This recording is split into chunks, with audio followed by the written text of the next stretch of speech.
Tired of chasing signatures and wrestling with document routing? Let's dive straight into how to set up recipients in your Docusign templates, making your signing process smooth and efficient. First, log into your Docusign account and click on the Templates tab at the top of the screen. This is where all your reusable templates live. Find the template you want to work with. I'll select a sales contract template from my list. Once you found it, click the Edit button associated with that template. You're now in the template editing view. Look for the Add Recipient button, usually on the left-hand side or at the top. Click on it. You'll see options like Add Recipient, Add Bulk Recipient, and Add Signing Group. For most scenarios, you'll use Add Recipient. Click on it to define your first signer.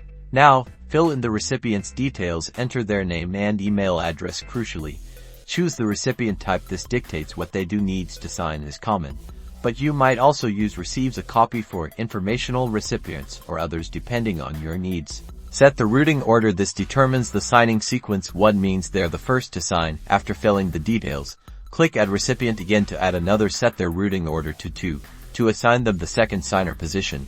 Now, drag and drop the necessary signature, initial, date signed, and other relevant fields onto the document. Make sure each field is assigned to the correct recipient you just added. You'll see a color coding, and it will show the recipients' names. Once you've added all your recipients and fields, double-check everything, and then click Save and Close. Congratulations!